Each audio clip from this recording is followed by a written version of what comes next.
Guys, Adrian Racing here, back today with another video. Now, recently, I have been praying to the iRacing gods that soon we can get an LMDH coming to iRacing. Now, for those of you who aren't aware, LMDH is the new top class of prototypes over in the IMSA Sports Car Championship. Basically, what they are is souped up LMP2s or BOP down LMP1s. And yeah, they're going to be taking on the top flight of IMSA. Now, over in Europe, the top flight of WEC is also changing, switching from the old LMP1s to the new Hypercars.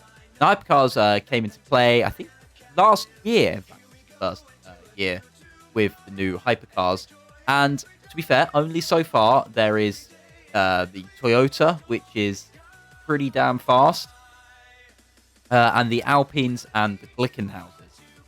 Now, I was not expecting this, to be perfectly honest, but we've finally got our first licensed hypercar for any sim.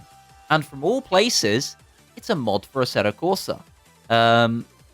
No one was expecting it, especially given, let's say, Glickenhaus's reputation with sim racing, and especially Mr. Jim Glick over on Twitter.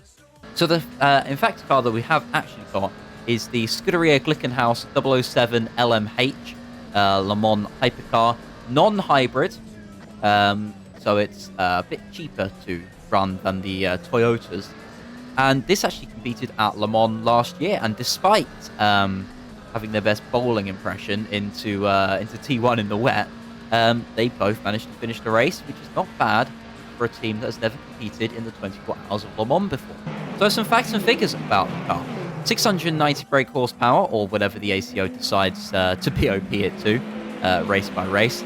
Sent through a 3.5-litre V8 twin-turbo engine, and about just over 1,000 kilos in weight. Again, minimum weights in World Endurance Championship. That's all set up. The car actually appeared for the first time at the 2021 8 Hours of Portimao, where it finished at the back. Yes, they finished right down in 29th. I can't remember what happened there. They then took it to Monza, where the 708 car retired, but the 709 managed to get a P4. And then they went to Le Mans, of course, where they both finished both 4th and 5th, respectively, for the 708 and the 709. And while they didn't quite have the pace to match the Toyotas, they still managed to give them a good fight, and gave the Alpines, to be fair, a good fight as well. Now, the guys over at United Racing Designs, or URD, have actually been the ones responsible for getting this car out there, the first licensed hypercar in sim racing. And I was not expecting it, to be honest. They were also responsible for creating the first unlicensed hypercar in sim racing a couple of months back, with the definitely not Toyota hypercar for Assetto Corsa. And that thing was alright. It left a bit to be desired personally for me, in terms of the driving feel, the looks, the sounds, the way the hybrid all works. That was all really great, that Toyota, and I can say that everything that goes with it has been copied over to this Glickenhaus. It looks amazing. Sounds are, boy, this car sounds really great. That V8 absolutely sings when you get it up to its 9,000 RPM redline. And I can say that they've also worked on the driving feel. Get in this car, you can really feel how it drives, and you can really get a sense of how the hypercars behave in real life.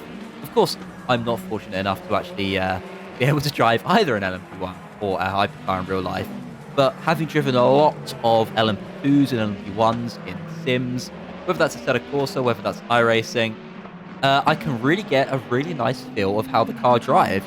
When you drive it, you can feel the downforce and where the grip is in the corner, but you can also get a sense that these aren't LMP1s anymore. These aren't the downforce maniac monsters that we've come to love in the top class of endurance racing.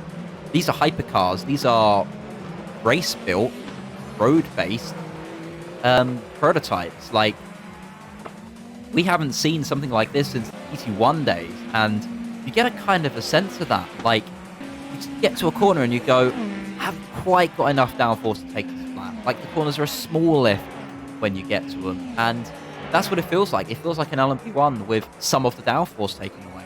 Don't get me wrong, these cars are still absolutely planted, but not quite as planted as LMP1s used to be.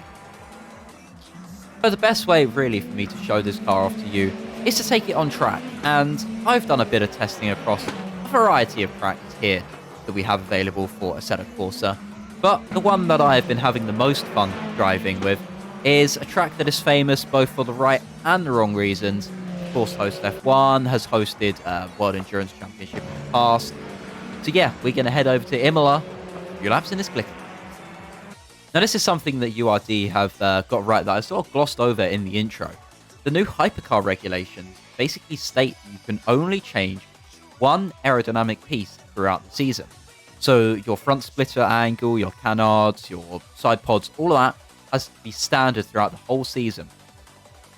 You can only change one element. Now, of course, the teams can choose what that element is, and the Glickenhaus have gone with the conventional route of adjusting the rear wing angle. So Le Mans, you would have hardly any downforce. Somewhere like Spa, you would have a little bit more. But then when you get over to somewhere like Portimao, you want all the downforce you can have. And you compare that to something else like the Peugeot, which doesn't actually have a rear wing. They'll be able to adjust the front, and that's up to the teams to decide when and what they want to change. But unfortunately on this mod, now this is one thing, this is not a gripe at anyone, this is just me being nitpicky and a bit of a perfectionist. A lot of mods nowadays have features, mainly visual features. You change the rear wing angle, the rear wing actually visually changes. Unfortunately, in the Glickenhaus, this is not actually a thing. The visuals stay the same. And, well, I am not saying this mod is bad by any shot. But when it's a paid mod, when it's a €5 mod, you kind of expect the little things to go with it. But if you gloss over that again, carry on through, you got your alignment, you got your dampers, lots of rebound and stuff here. All the stuff you would expect. And then jumping in the cockpit, it looks pretty detailed, you know. You've got all your buttons. Again, the LCD display in the screen, I'm not sure how it is in the real car. This seems a bit basic, but again, small gripes. Small gripes. I'm not taking away anything from this mod. But yeah, just small things that I've picked up on as a detailist. And also the crash gate button. Because why the hell not having a crash gate button? Alrighty, so let's go for a drive, shall we, here at Imola. Let's go for a couple of laps of snowy Imola, I should say. I forgot to change the date. But anyway, here we go. Across past the pit entry and up through the gears we go for the first time. That twin-turbo V8 powering us along from behind. Hearing the reverb there as we go past the pit wall. And now we got to find our braking point for T1. So brake just about this kink. There we go, just about managed to get it slowed down there, and as you're seeing, the car is a little bit loose at the rear. It's not the absolute planted monsters that we expect from the top class of endurance racing anymore. They're loose, they're wild, they're challenging to drive, and not saying that the LMP1s weren't challenging to drive, but it just brings a whole new meaning. You've got to fight the car, you've got to really wrestle with it to get it going, get the pace out of it. And I like to see that. It just makes the cars look a lot more exciting when they're driving. Now, coming up to Piratella. Oh, lots of understeer on entry there. Whoa, get onto the slidey AstroTurf on the outside there. And now down into the Ravazzas. Sorry, these aren't the Ravazzas. Ravazzas are at the end of the lap. I can't remember what them corners are called. But anyway, over the top we go. And now let's see how it feels across the curbs, across the low-speed corners. So brake hard. Move the car across. Clark the inside curb. Try and miss the outside curb. Again, on the slippy stuff on the exit. We make it through the Variante Alta. Now down into the Ravazzas we go. How much downforce? How late do we dare brake? Oh, I can brake a lot later than that. Turn in, please. One more corner to go. Lots of understeer I'm finding, actually, to be fair. Could be a setup option thing as well, of course. Just on the baseline setup here at Imola. Just to get a rough feel for how the car drives. But let's go for one more hot lap and see how our lap time compares to LMP1s and perhaps some other cars that have raced around here in the past. So brake nice and late. Peel off the brake pedal. There we go. And then back on the throttle. Flat out. There we go. Now the tyres warmed up. The car's settled down a bit, to be fair. Now into the Villeneuve chicane. Oh, turned into the right-hander a bit too late there. Using all the exit and a bit more. Up to Tosa. Oh, come on, turn it in. Oh, missed the apex by an absolute country mile there. But yeah, this car is super, super fun to drive. Not gonna lie. Like, as a fan of the, I was a big fan of the Dallara in iRacing. This kind of reminds me of it, to be fair. Super planted, but when you get to the limit, it's hard to then find that bit of extra pace before the car, before you realize it's not an LMP1 car. There you go. There's the example. Rear end just sliding through there. Just don't quite have the downforce to make it through. And we're round. But yeah, come on, get round car. Ugh. But yes, I hope that you have found this video somewhat informative. And yeah, would I recommend this car? I would recommend this car. As I said in the intro, it's a paid mod. It is €5 for about £4.50 or something for us Brits over here. I would say the car is definitely worth that money. Again, paid mods is up to you whether you like them or not. In the past, I would say that URD paid mods maybe haven't been worth the money, but this one definitely is.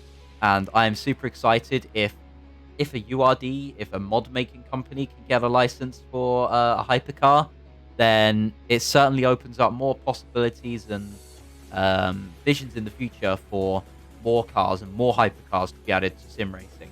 Basically, please, iRacing, please get an LMPH. Please. But yes, that's all that's left for me to say is thank you very much for watching. If you have liked this video, then please hit the like button. If you want to see more, then hit the subscribe button. I do have a Twitch, which you can find in the description down below. And I also now have a Discord server, which you can also find in the description down below. But yeah, all that's left for me to say is thank you very much for watching. Have a really awesome rest of your day. Yeah, I will see you all in the next one. See you later, guys.